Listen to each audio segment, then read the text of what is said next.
Buen día. Ven la pantalla proyectada. Celik. Buenos días. Sí. Entonces hagamos este ejercicio, el número 57 del capítulo 5. Dice que dos cuerdas están unidas a un cable de acero que sostiene una pesa que cuelga, como se muestra en la figura. Entonces, lo primero que nos solicitan es que hagamos el diagrama de cuerpo libre, que muestre todas las fuerzas que actúan sobre el nudo que une a las dos cuerdas al cable de acero. Y que en base a esto, digamos, cuál de estas puede soportar mayor tensión. Y después nos solicitan que si la tensión máxima que una de las cuerdas puede resistir sin romperse es de 5000 newton, entonces que cuánto es el valor máximo de la pesa que puede, del peso que está colgando abajo. Y que no tengamos en cuenta tanto ni el peso de las cuerdas como del acero. Entonces, para poder hacer eso, lo primero que tenemos que hacer es el diagrama de cuerpo libre, ¿verdad?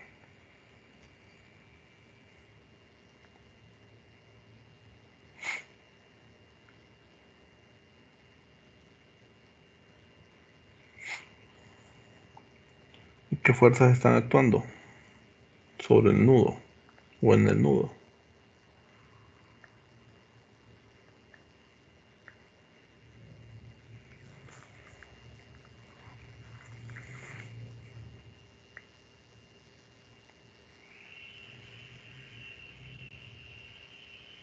El peso y dos tensiones.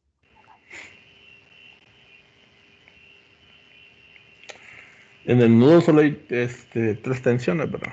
Lo que pasa es que la tensión que está conectada con,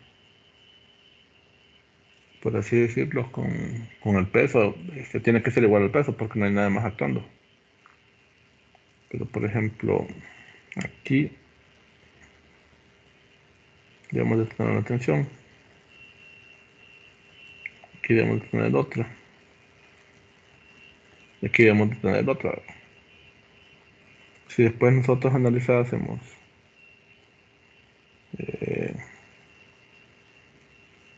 esta parte, nos damos cuenta que también van a existir estas tensiones de esta forma ahora. Pero para nuestro análisis ahora nos vamos a centrar en aquellas que están en rojo.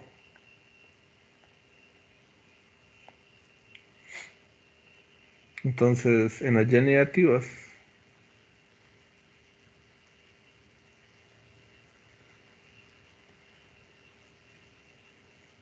vamos a tener esta tensión. Digamos que esta es la tensión 3, esta es la tensión 2 y esta es la tensión 1 ahora.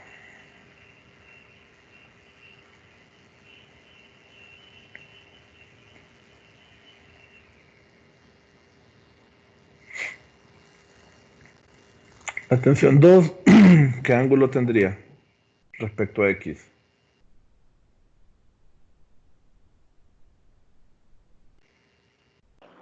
De 40.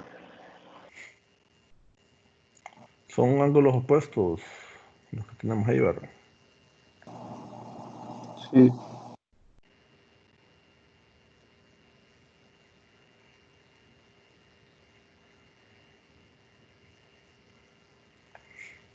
Y la tensión 3,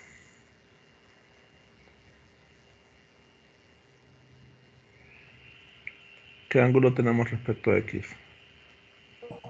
60. El mismo valor, ¿verdad? Sí.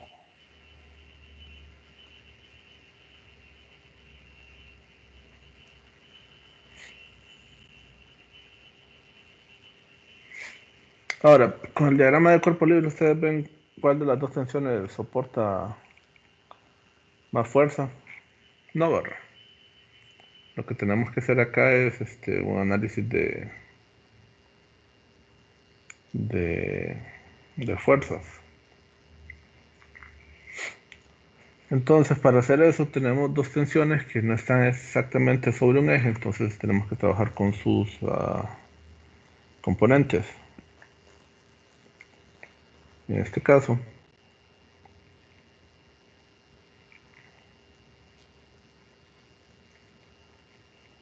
tenemos a la tensión 2 su componente en X.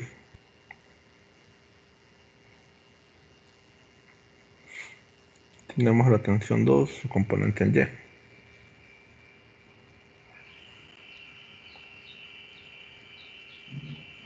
Entonces vamos a tener la tensión 1 componente en X. Y la tensión 1 su componente en Y.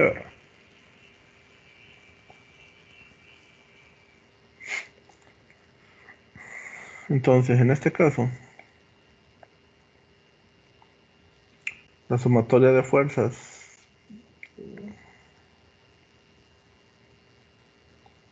en X sería igual a ¿qué?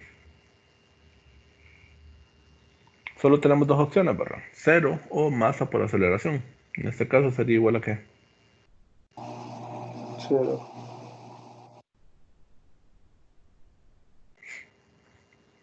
¿Qué fuerzas están actuando en X?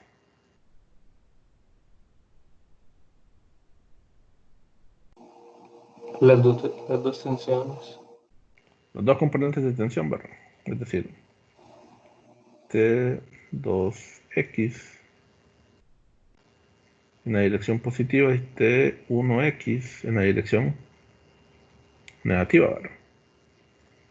Y para que eso se mantenga en equilibrio, entonces esto solo es posible si T2X es igual a T1X, ¿verdad? Ahora, no sabemos ni el valor de la tensión 2 ni el valor de la tensión 1. Pero sabemos que T2X tiene que ser igual a ¿qué? Al valor de la tensión 2 multiplicado por coseno de 40, ¿verdad? Sí. T1X es igual a T1 multiplicado por coseno de 60, ¿verdad? ¿Cuánto es coseno de 40?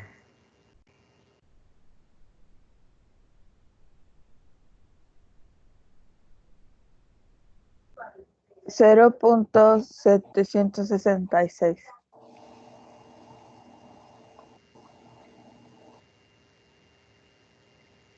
Y coseno de 60 es 0.5, ¿verdad?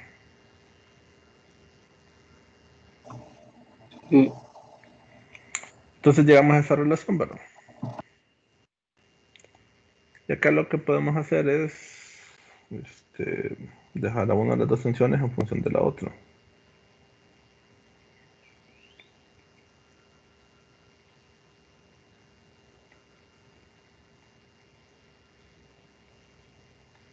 ¿Cuánto les queda?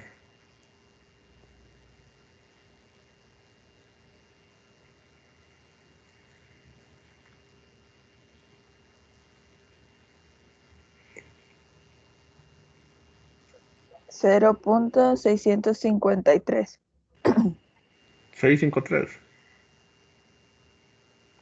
Sí, Entonces, al ver esta relación, vamos a reescribirla acá. Tensión 2 es igual a 0.653. ¿Cuál de estas dos tensiones es mayor? ¿T2 o T1? T2.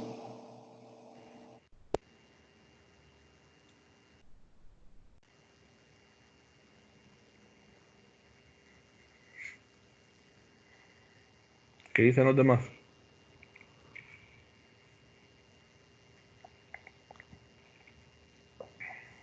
T1 es mayor. T1, ¿verdad? ¿Por qué? Porque si lo queremos ver de esta forma, T2 solo es como el 65.3% del valor de T1. Si T1 es 10, entonces T2 va a ser 6.53. Entonces, en base a esta relación, yo puedo afirmar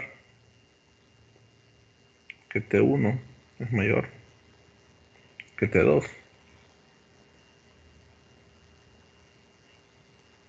Sí. Si el número que queda acompañando a T1 hubiese sido mayor que 1, entonces ahí sí, T2 es mayor que T1. O lo podemos ver de la siguiente forma. De esta ecuación, despejemos para T1.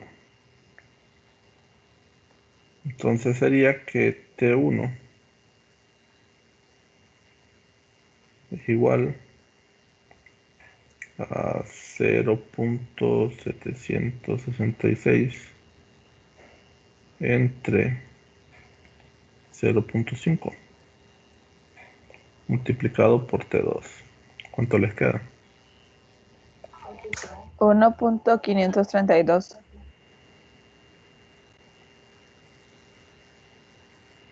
Veces T2, ¿verdad?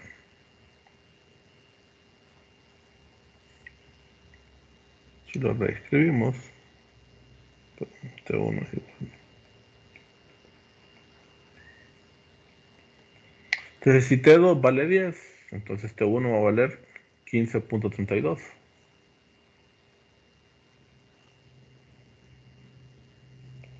Entonces, volvemos a encontrar la misma relación, ¿verdad? Que T1 debe ser mayor que T2.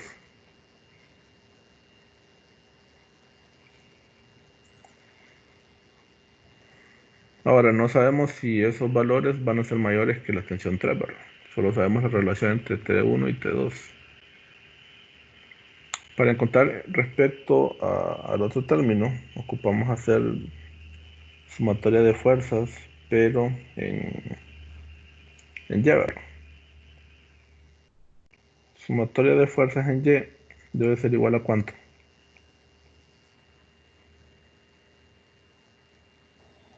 0 también. 0, ¿verdad?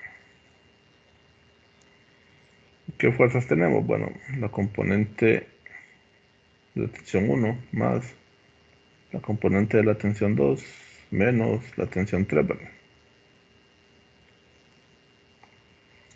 Pero por observaciones ya le habían dicho, la tensión 3 en este caso tiene que ser igual a ¿quién? Al peso. Al peso. Al peso, ¿verdad? O sea, para determinar eso, nosotros tendríamos que analizar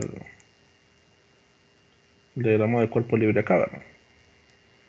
Pero como solo están actuando dos fuerzas en el mismo eje en dirección opuesta, entonces el análisis de esto es un poco obvio, ¿verdad?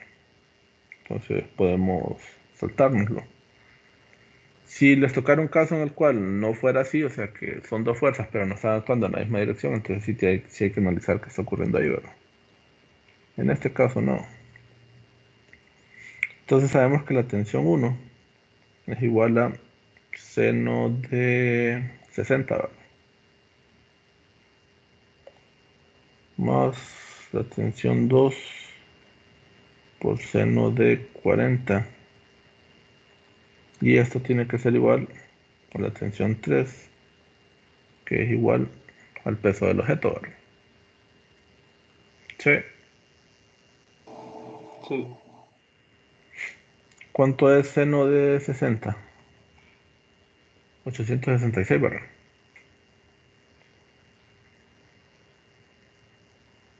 Sí, Y seno de 40, 0.643. 0.643. Sí, Ahora, ¿qué ocurre aquí? Tenemos los tres términos que no conocemos, pero nosotros ya encontramos unas relaciones. Que T2 es igual a 0.653 veces T1, o que T1 es igual a 1.500 32 veces T2. Entonces tratemos de dejarlo en términos de la que ya sabemos que es más grande, ¿verdad? Para compararlo con T3. Entonces vamos a utilizar esta expresión. Entonces sería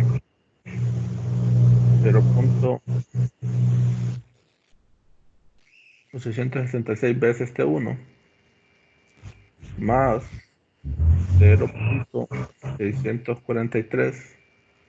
Solo que ahora en vez de escribir T2, escribimos la relación que encontramos, ¿verdad?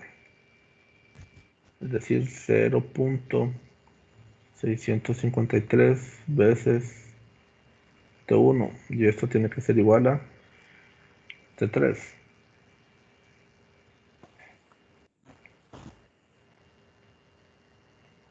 ¿Cuánto les da 0.643 por 0.653?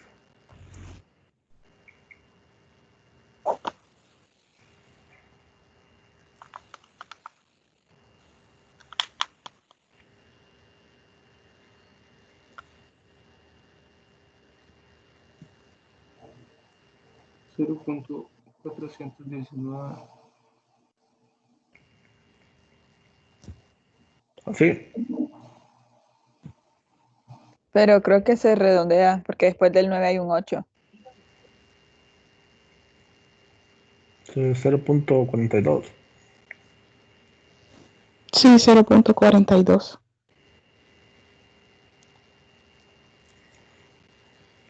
Y 0.42, perdón, más 0.866.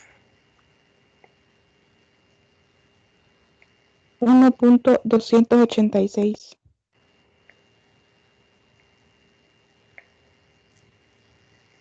1.286.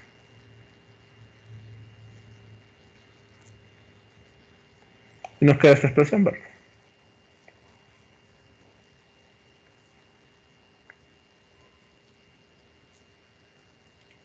Al ver esta expresión, ¿quién es mayor? T1.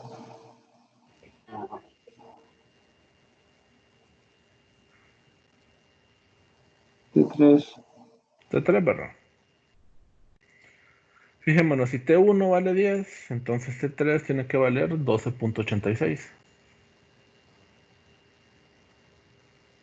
Sí.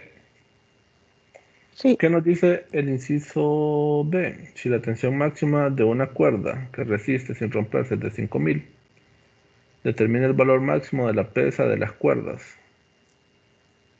Ahora, aquí hay que diferenciar algo. Nos dice que dos cuerdas están unidas a un cable de acero que sostiene una pesa.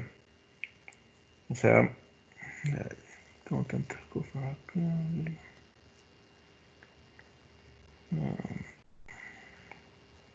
Que este de acá es el acero. Y esta que tenemos acá, por así decirlo, es una cuerda. Y esta otra de acá también es una cuerda. Naturalmente, el acero puede soportar un peso mayor, ¿verdad? Que las cuerdas. Entonces, para saber cuánto es el peso máximo que se puede tener, nos dicen que la tensión máxima que puede soportar la cuerda es de 5000, ¿verdad? Sí. ¿Y cuál de las dos cuerdas es la que es mayor? Ya sabemos que es quién. Tensión 1, ¿verdad? Entonces, la que debe tomar el valor de 5000 es tensión 1. ¿Por qué? Bueno, si la tensión 2 es igual a 5000, entonces va a resultar que la tensión 1 va a tener como un valor alrededor de 7500 aproximadamente, un poquito más. Y si tiene una tensión de 7500, entonces se rompe, ¿verdad? Entonces, en este caso, entre T1 y T2, la que tiene que tomar el valor máximo es la que va a tener una mayor tensión. ¿Se entiende esa parte? Sí. Sí, Lick. Sí.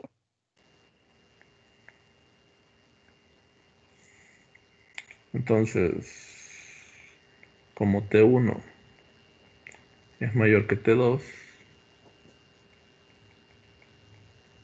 entonces los 5000 newton máximos debe ser el valor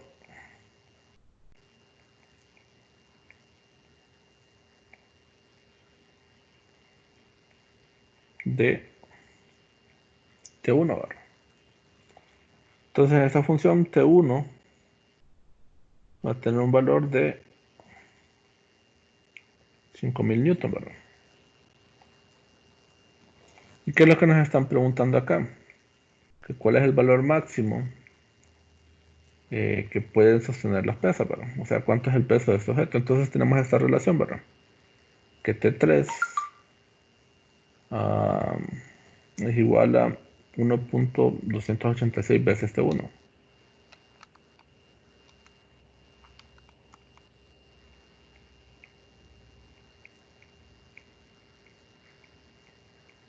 $286, ¿verdad? A ver, sí.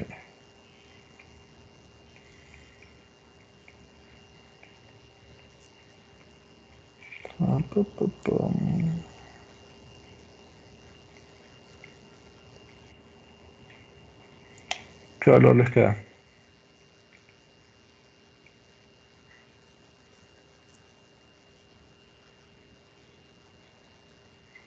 6430.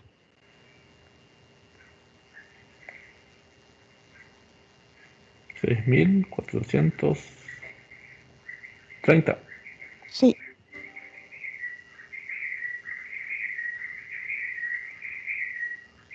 Y como ya sabíamos que T3 es igual al peso, entonces este sería el peso máximo que pudiera soportar, ¿verdad?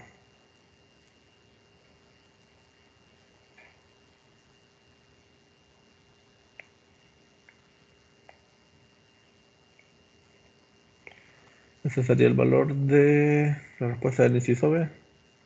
Y el inciso A no lo hemos contestado, pero podemos poner esta relación. Ya sabemos que la tensión 3 es mayor que la tensión 1, ¿verdad?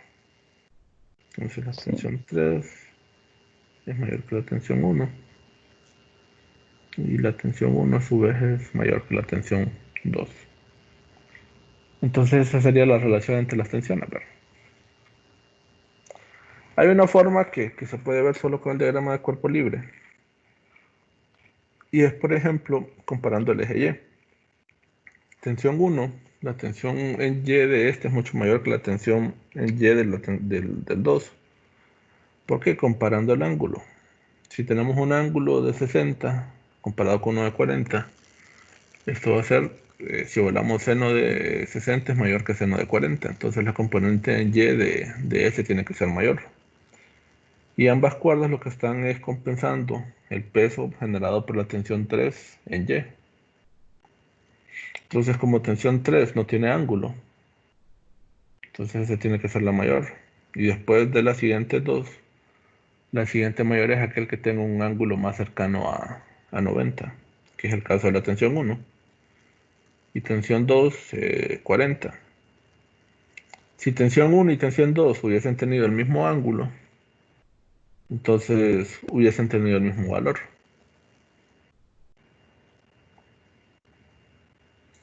¿Alguna duda? Consulta.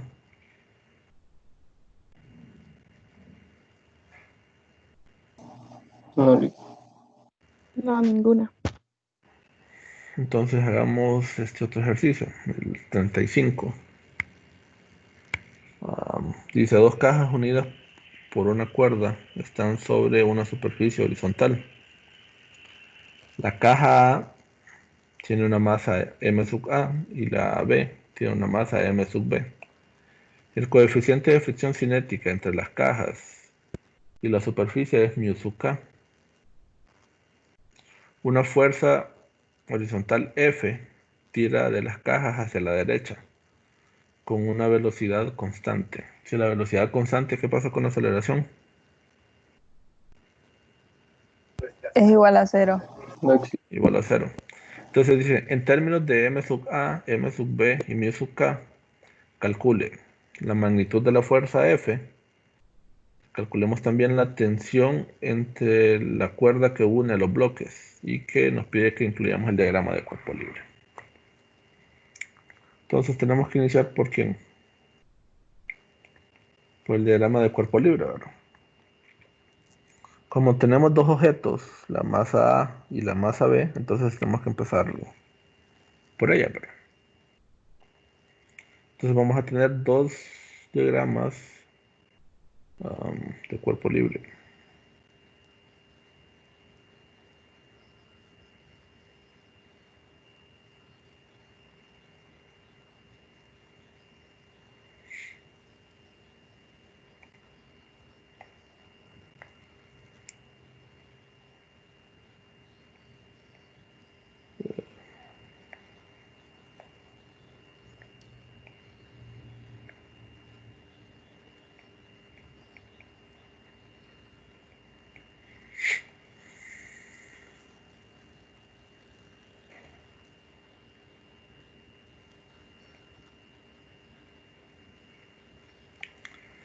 Entonces, ¿por cuál empezamos?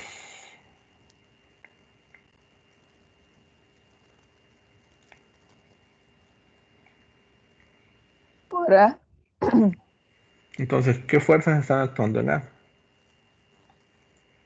Solo déjenme agregar la de esto. fricción y la de el tirón o la fuerza a la derecha. ¿Fricción hacia dónde? Hacia la izquierda.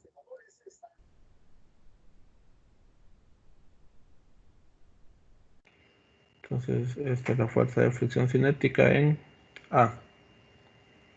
Desde la derecha había dicho la tensión, ¿verdad?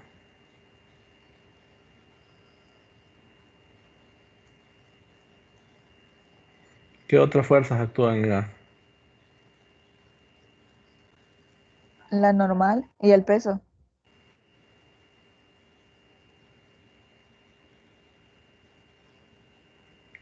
Fuerza normal en A. Este sería el peso en A, ¿verdad? Hay otra fuerza que está actuando en el bloque A. No, ¿verdad? Ahora vamos para el bloque B. ¿Qué fuerzas están actuando en el bloque B?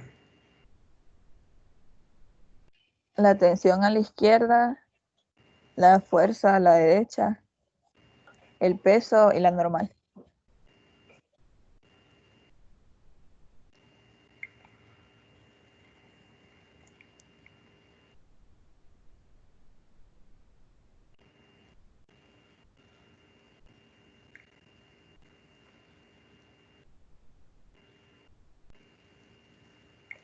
Hay otra fuerza que está actuando en B. No. Y la fuerza de fricción.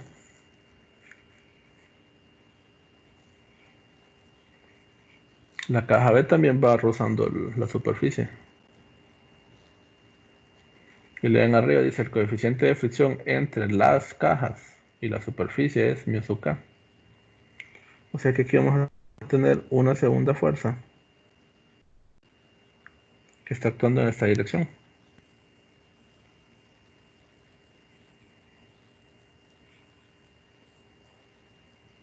Sí.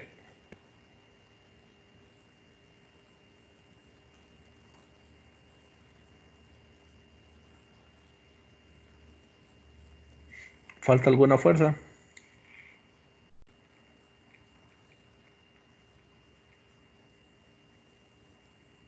No, ¿verdad? Están completas. Entonces lo que nos piden es el valor de F y el valor de T. Bueno, Entonces, sabemos que nos dicen que se mueven a velocidad constante. Ambas cajas se tienen que mover a velocidad constante. ¿Por qué podemos aseverar esto?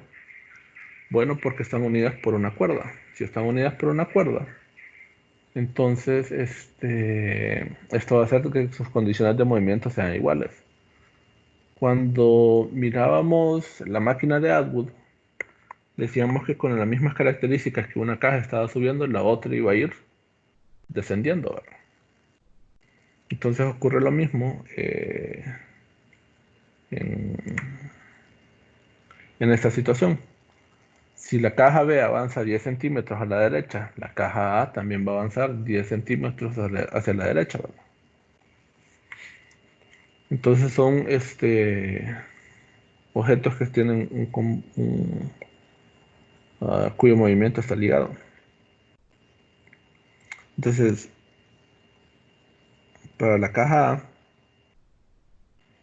si hacemos sumatoria de fuerzas en Y, esto lo tenemos que igualar ¿a qué? A cero, ¿verdad? ¿Qué fuerzas están actuando en Y para la caja A?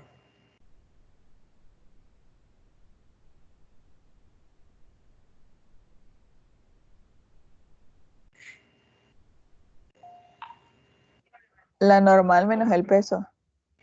Normal en la dirección positiva y el peso en la negativa, ¿verdad? Esto igual a cero. O sea que la normal es igual al peso en A. O la normal es igual a la masa A por la aceleración gravitacional, ¿verdad? Sí. Sí. Si seguimos avanzando, entonces ahora hacemos sumatoria de fuerzas en X y esta sería igual a ¿qué?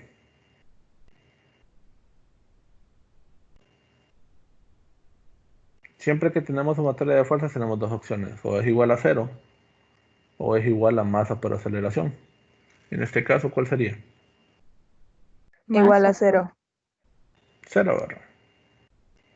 Porque ya el propio enunciado nos dice que se mueve a velocidad constante. Y si se mueve a velocidad constante, la aceleración es cero. ¿Qué fuerzas están actuando? Tensión menos las fricciones. Fricción hacia la derecha y la fricción cinética en A hacia la izquierda, ¿verdad? Entonces la tensión debe ser igual a la fuerza de fricción cinética en A.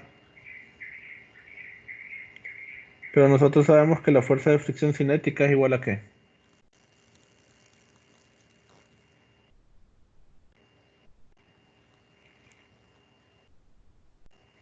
¿Cuál es su fórmula? A mi sub K por N. En este caso sería mu sub K por N sub A, ¿verdad? Y nosotros ya sabemos cuánto es este valor. Entonces, si lo sustituimos, va a resultar que la tensión es igual a mu sub K multiplicado por la masa A multiplicado por la gravedad, ¿verdad?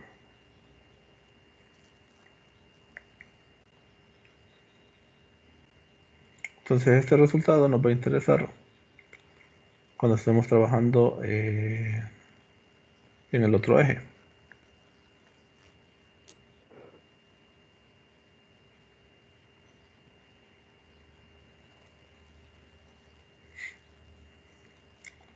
Entonces hacemos el mismo procedimiento para la masa B. Sumatoria de fuerzas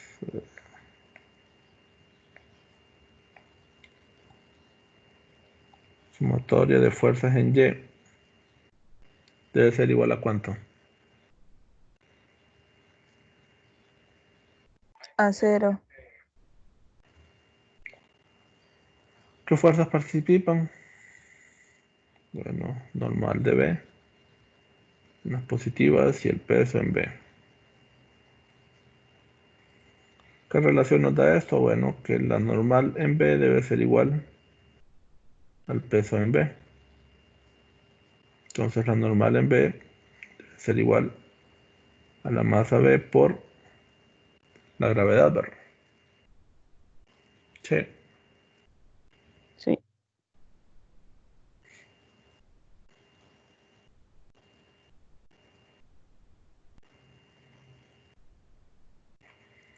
Entonces, hacemos la sumatoria para X.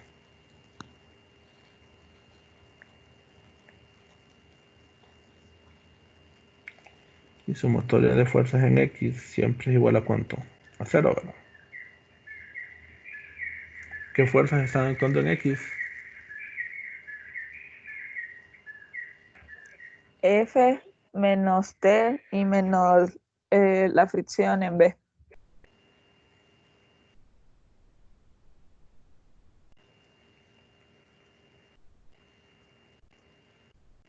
Y esto igual a 0, ¿verdad?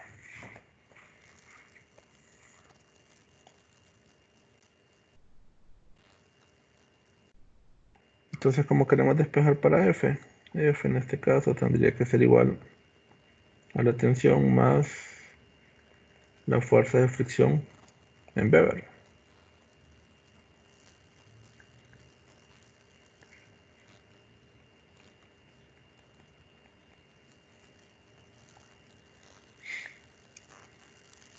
Entonces podemos decir de que F es igual a la tensión, pero la tensión nosotros ya sabemos que es igual a ¿qué? A mi sub K por MA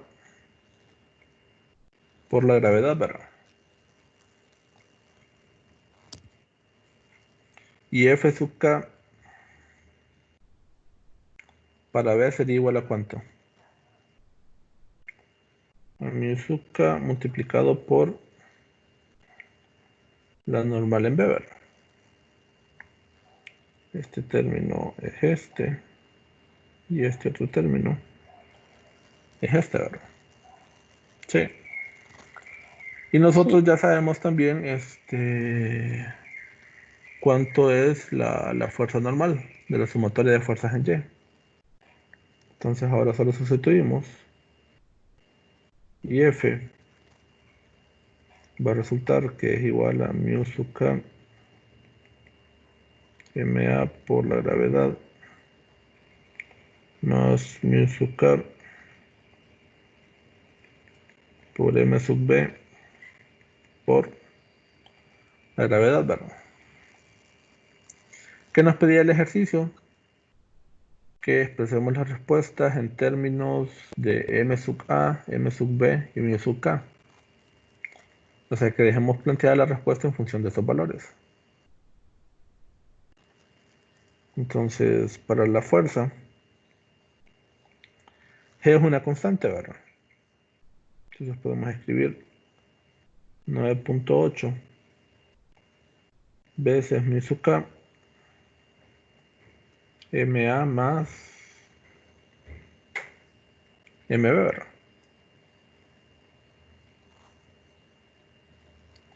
Y para la tensión es igual a 9.8 veces mu sub K por MA.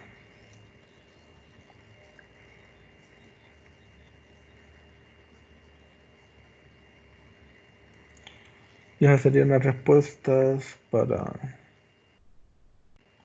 ambos incisos, ¿verdad?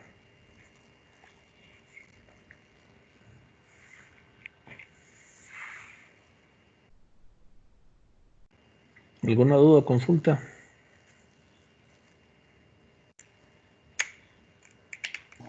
Ninguno.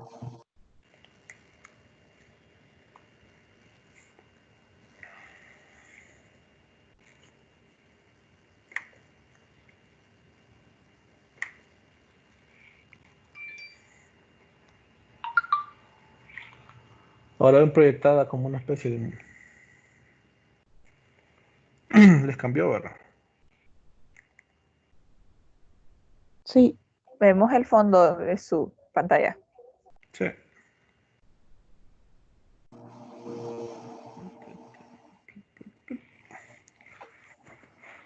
Entonces vamos a comenzar con la teoría de las secciones que se evalúan en la tercera prueba parcial.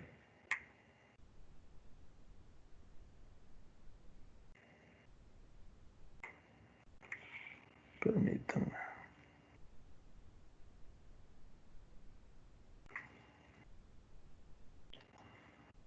Entonces, cuando hablamos de movimiento circular uniforme, nos referimos a esto, a un movimiento en un círculo que generalmente tiene una velocidad casi constante. Y sale un término que se llama aceleración centrípeta.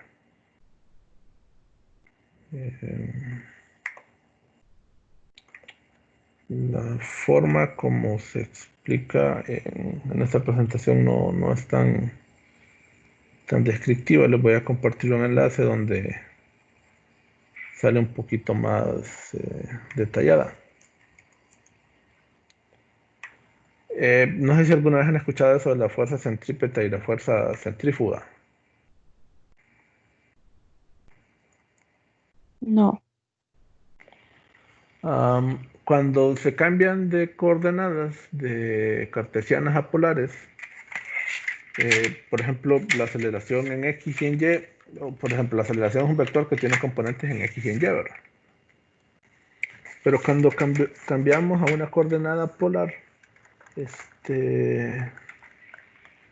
am, hay varios términos adicionales que aparecen.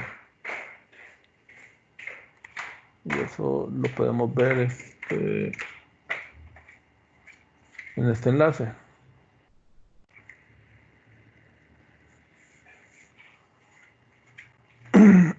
Perdón. Entonces, tenemos un vector, ¿verdad? Este vector lo podemos expresar en forma cartesiana, o sea, con valores de X o Y lo podemos expresar en forma polar, en la cual damos su magnitud, que sería ρ, y tenemos un ángulo.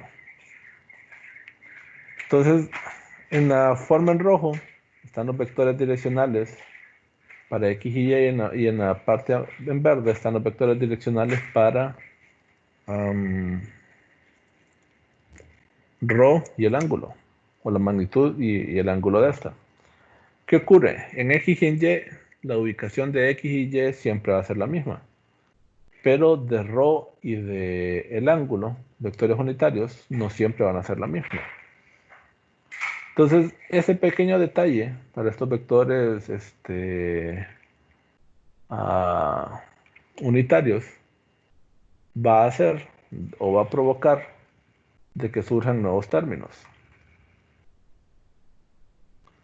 Entonces, estos vectores unitarios de ρ y de el ángulo, θ, se van a expresar de esta forma. O sea, dependiendo del valor de θ, va a depender su valor. Entonces, miremoslo acá, ¿verdad? Si el vector está en esta dirección, entonces los valores de estos ángulos van a estar de esta forma. Pero si el ángulo es en el primer cuadrante, sus vectores unitarios van a estar acá.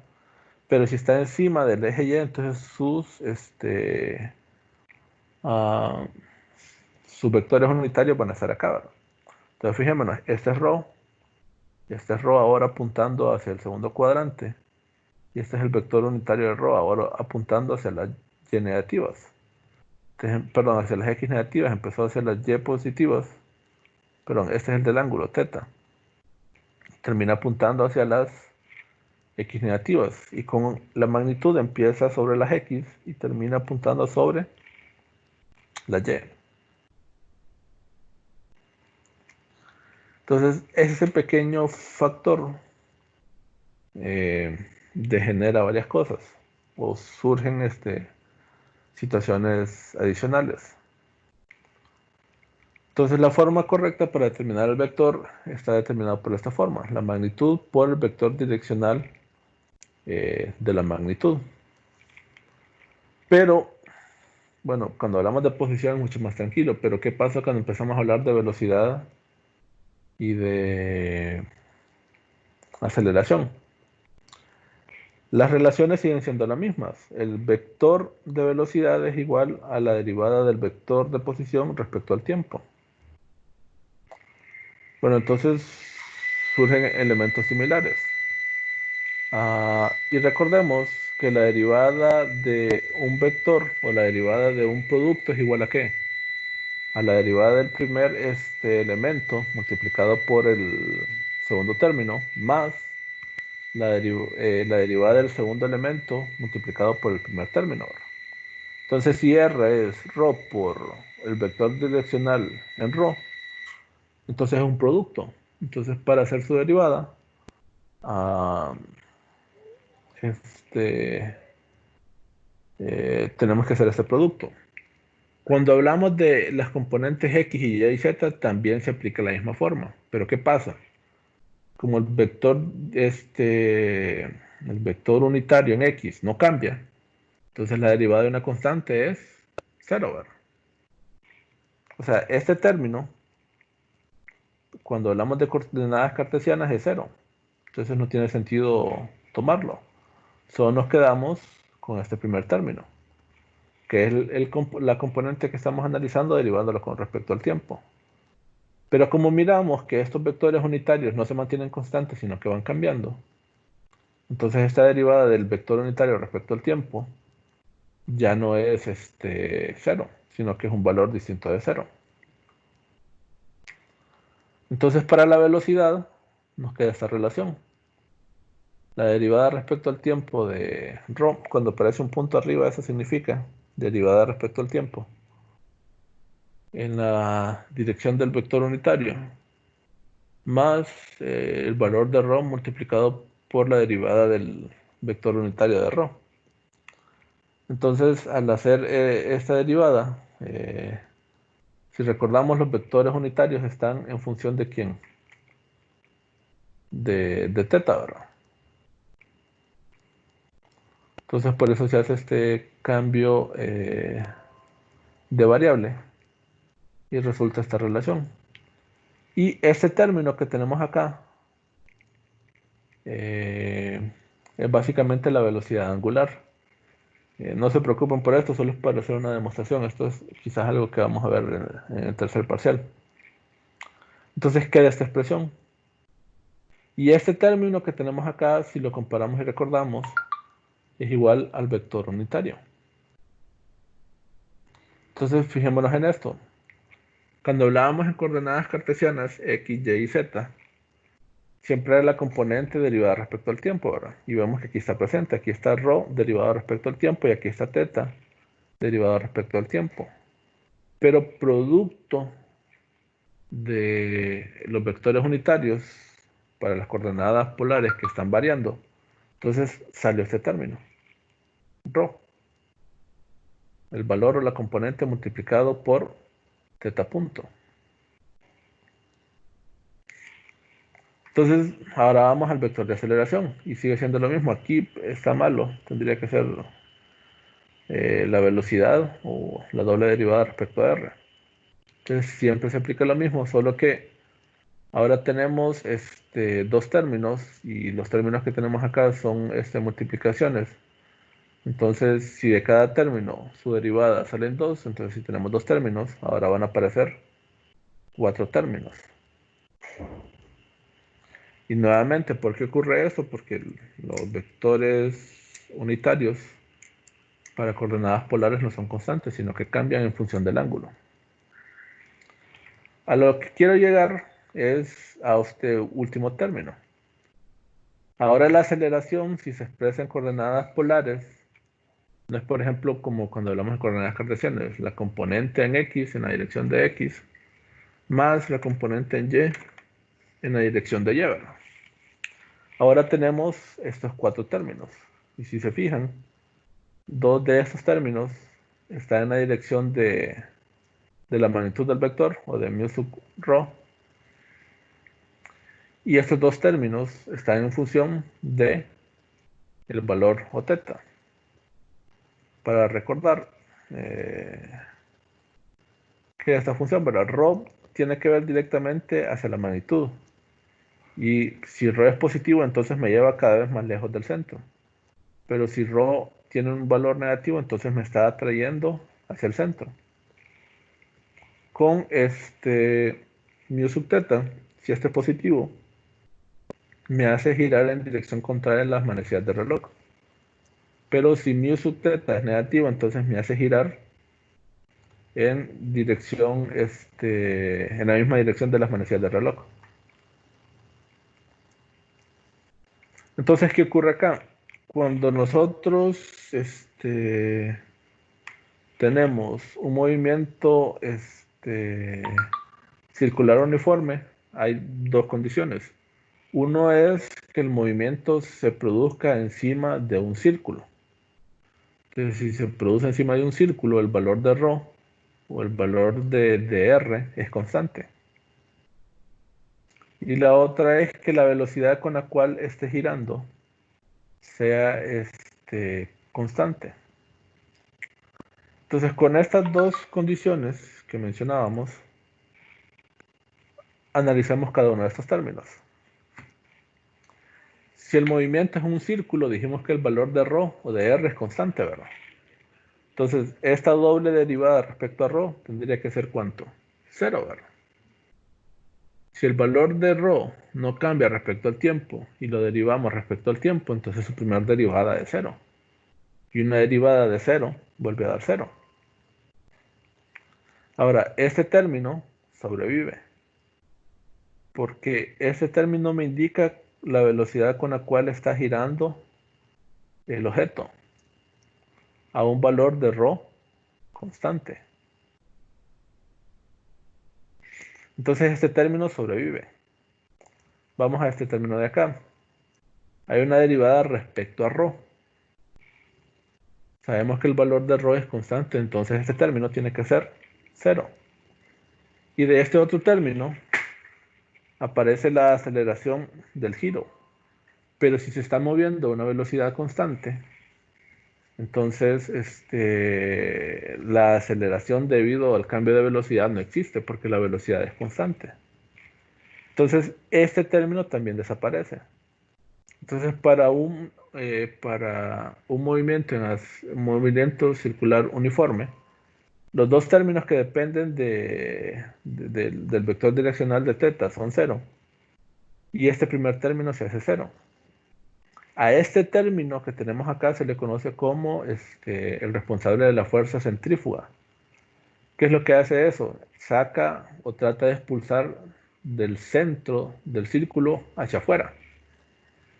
Y este otro término que tenemos acá es el que se conoce como centrípeta. Esto hace lo contrario. Lo que intenta hacer es atraer los cuerpos hacia el centro del círculo. Entonces centrífuga los trata de expulsar, centrípeta los trata de atraer. Y estos tienen que ver más que todo con la dirección de giro. Entonces la fuerza centrípeta y centrífuga es, por así decirlo, como una forma distinta de describir una fuerza, pero ahora en coordenadas polares.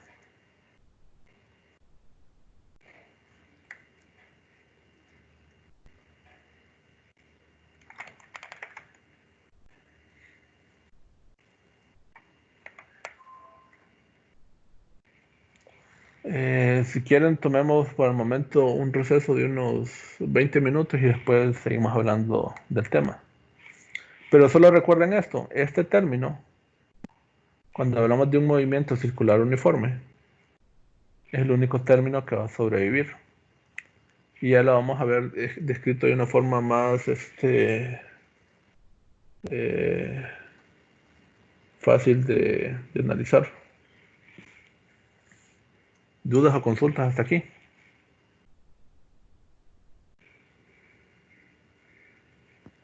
Ninguna. Licenciado, Sí.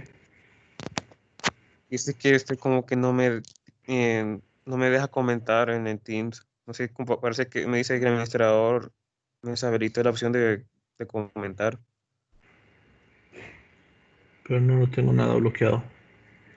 Que me parece. ¿Alguien tiene Sí, problemas la para escribir en el chat adicional? administradora ha deshabilitado el chat para este usuario. Pero no he hecho nada. Qué raro. ¿Te conectaste desde el correo institucional o del personal? Institucional. No, o sea, te debería dejar. Antes me dejaba, pero de la nada apareció eso hace unos días. Pero ahí si no. Quizás intentar salirte y volver a entrar, no sé. He hecho eso y nada. Pero igual, o sea, puedes hablar, pues. Sí. Bueno, pues. Sé que entonces nos vemos a las 8:25. Está bien, Nick. Bueno, saludos por un momento, nos vemos después. Bueno.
Buenas.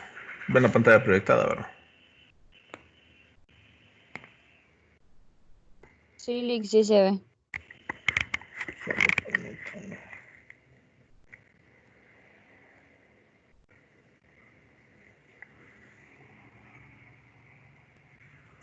Entonces, mencionábamos que esto de trabajar con coordenadas polares hace que se creen esos 4 términos de aceleración. Si se trabajase en coordenadas cartesianas, solo tendríamos aceleración en X y en Y.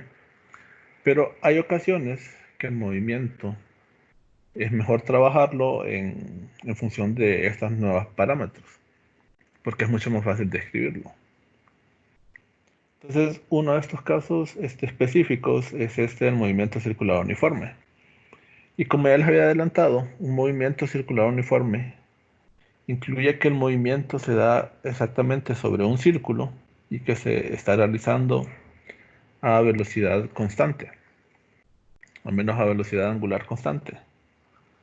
Entonces, como mirábamos en el enlace, que por cierto que no se los he compartido todavía en el grupo, de esos términos de aceleración desaparecen 3 y solo queda uno. ¿Cuándo se da esta caracterización? Que el movimiento es exactamente en un círculo y con una velocidad constante.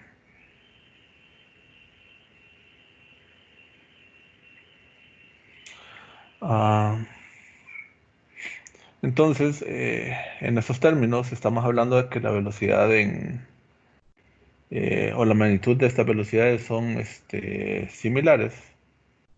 Entonces eso garantiza que los demás términos se vayan desapareciendo, se vayan cancelando.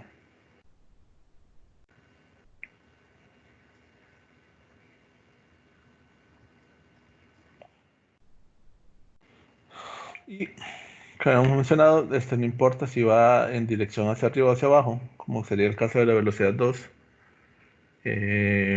Si las magnitudes son iguales, entonces eso nos garantiza de que al final la aceleración solo sobrevive a uno de los términos que estamos mencionando allá. Algo muy importante cuando hablamos de este tipo de movimientos es que ya el movimiento ya no es en línea recta, sino que es a través de un círculo. Y el movimiento que va a tener va a ser exactamente igual al valor de S. Y S estaría descrito por esta relación, ¿verdad? Un ángulo total que decimos que es 2 veces θ multiplicado por R, que R vendría siendo el radio en el cual el movimiento se está desarrollando. Entonces, si S está determinada la trayectoria, entonces para determinar su velocidad es la derivada relacionada con, o el cambio, perdón, del movimiento tenido con el tiempo transcurrido. Entonces, si lo miramos de otra forma y despejamos para esto, entonces al final delta t quedaría expresado con esta relación. ¿Y qué pasaría entonces cuando delta t tiende a 0? Entonces, o cuando también delta teta sea un valor muy cercano a 0. Entonces podemos hacer un cálculo de la aceleración con las mismas expresiones que antes teníamos, ¿verdad? La diferencia del vector de velocidad dividido entre el cambio del tiempo. Y eso nos daría el vector de aceleración media. Tomando en cuenta las expresiones que teníamos en este punto, el cual definimos ambos vectores de velocidad de esta forma. Entonces el resultado que nos quedaría relacionado a aceleración media está relacionado por ese término.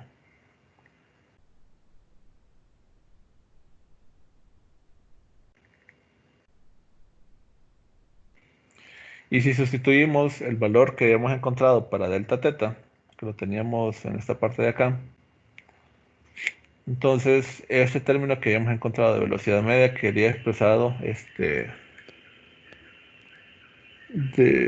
esta forma.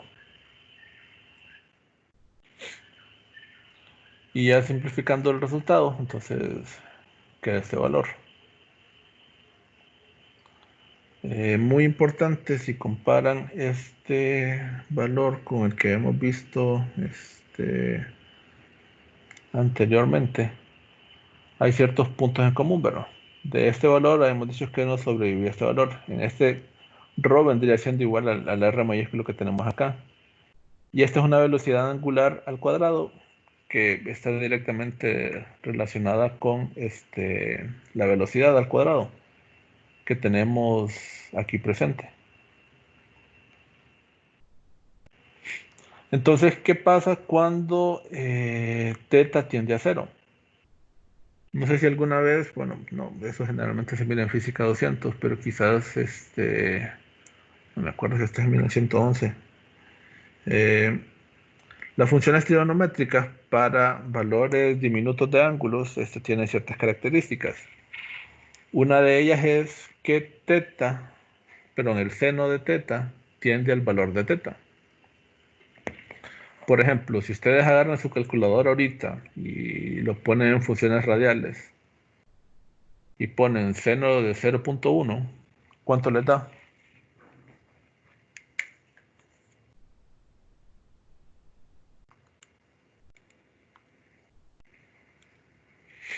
Les da 0.0998, ¿verdad? Entonces, si comparan 0.1 con 0.0908, la diferencia solo es de una 2/10 milésima. Entonces, podríamos decir que el valor es casi igual. Pero, ¿qué pasa, por ejemplo, si calculamos seno de 0.01? Y les va a resultar que la respuesta es 0.01. Entonces, cuando el ángulo teta tiende a 0, la función de seno va a tender a teta. ¿Se entiende lo que digo? Si teta tiende a 0, seno de teta tiende al valor de teta. Calculen por cualquier valor pequeño de seno de teta y se van a dar cuenta de eso. Si fuera la ecuación, perdón, si fuera la función sinusoidal coseno de teta para valores pequeños, es básicamente 1. Entonces el resultado de esto es que tener la función seno dividido entre teta, nos da un valor que es 1, porque seno de teta tiende a teta, y con el valor de teta que está dividiendo, entonces al final, al dividir un número entre sí mismo, nos queda 1, ¿verdad? Entonces la aceleración media que se tendría para ese tipo de movimiento tiene básicamente esta forma. Nuevamente, si lo comparamos con este término, ya se parece mucho más, ¿verdad? Recordamos, este ρ vendría siendo como r, y esta es la velocidad angular. Ahora, la velocidad angular es igual a la velocidad tangencial, o v, dividido entre r. Entonces, es exactamente el mismo término. Nuevamente les repito, no se preocupen que se tienen que aprender o tener memorizadas estas ecuaciones. Lo único que nos interesa es el resultado al cual estamos llegando. Vamos a ver movimiento rotacional, pero hasta el tercer parcial. Ahí sí les debe importar cómo encontrarlo. Aquí lo único que nos importa es que la magnitud de esta aceleración tiene esta forma. La aceleración media para un movimiento circular es igual a la velocidad al cuadrado dividido entre r. Entonces, pero esto solo es aplicable ¿para qué? Para un movimiento circular uniforme.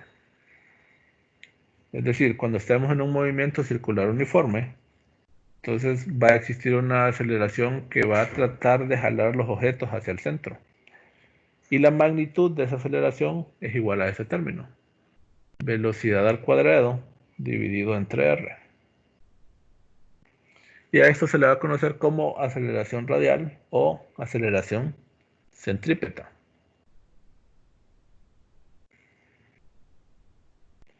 Entonces, si recordamos, fuerza neta es igual a la sumatoria de la fuerza, ¿verdad? Pero también la fuerza neta es igual a la masa por la aceleración. Entonces, si estamos en un movimiento circular, entonces en este aspecto, la fuerza neta tendría que ser igual a la masa por la aceleración radial. Y sabemos que la aceleración radial es igual a la velocidad al cuadrado dividido entre r.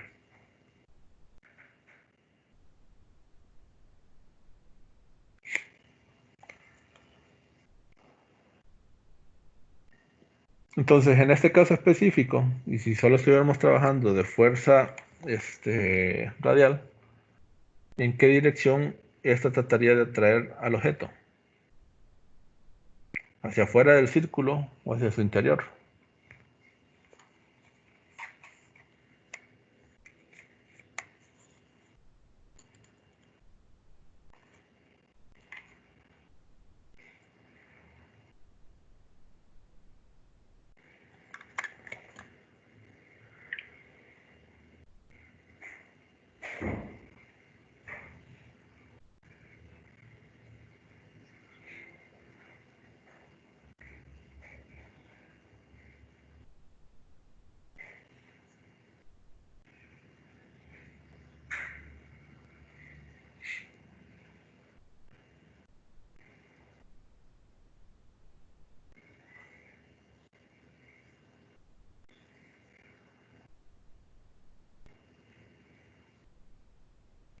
¿En qué dirección iría la atracción sobre una persona que está en movimiento circular? ¿Hacia el centro o hacia afuera? ¿Hacia afuera?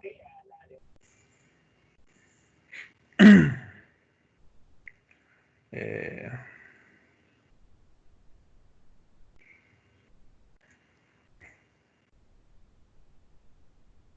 Tenemos, recuerden, dos fuerzas, la fuerza centrípeta y las fuerzas centrífugas. La que nosotros estamos calculando, ¿cuál es?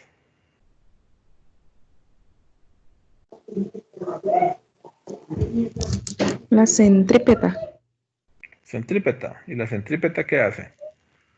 ¿La trae hacia el centro o la expulsa del centro?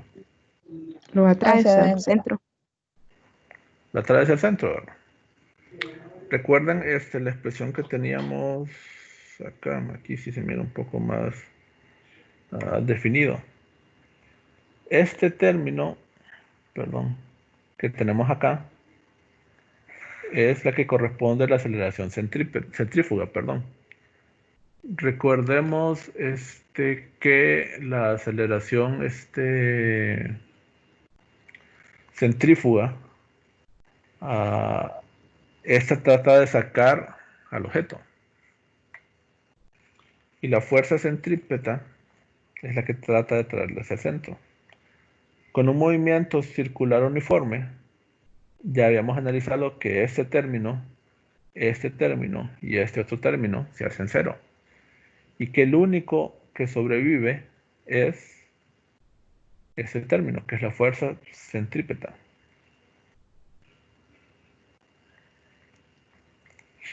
Entonces, al final, si solo tenemos presente la fuerza centrípeta, entonces el objeto va a ir hacia adentro. Ahora, ¿qué ocurre? Y lo vamos a ver cuando estemos haciendo ejercicios. No necesariamente solo existe una fuerza. Ahora, nosotros sabemos que el accionar de esta fuerza sí es hacia el centro, pero puede ser de que existan otras fuerzas. Entonces lo que hay que analizar ahí es cómo interactúan vectorialmente estas fuerzas. Y al final eso nos va a definir si va o no hacia el centro. Pero si solo tenemos una fuerza centrípeta, entonces lo que va a hacer es que lo va a traer hacia adentro.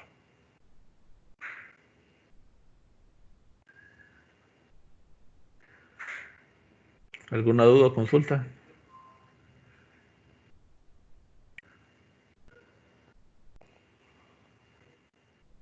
Y aquí lo más importante y rescatable es esta ecuación, que la aceleración centrípeta es igual a ese término, a la velocidad al cuadrado dividido entre R. Y cuando estamos en ejercicio, básicamente es lo único que vamos a ocupar. Acordarnos de eso para ejemplos en los ejercicios, en la resolución de los ejercicios. Se trabaja un poquito más movimiento circular, pero eso es hasta el tercer parcial. De pronto así lo que sí es necesario que ustedes tengan presente es ese valor. ¿Dudas, consultas?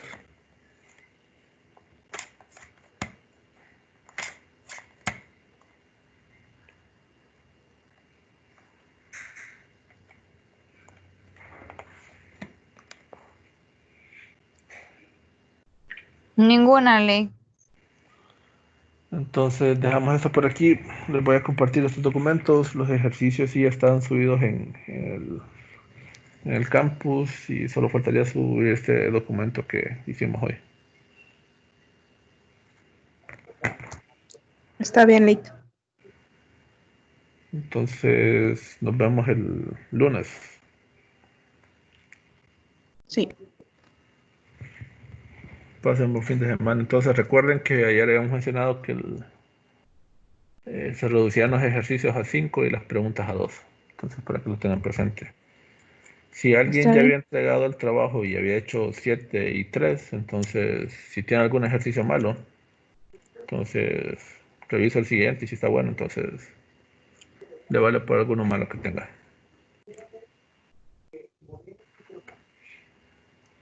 Gracias, Lick. Entonces, Está bien, Lick, muchas gracias. Gracias, igual, compañero. saludos.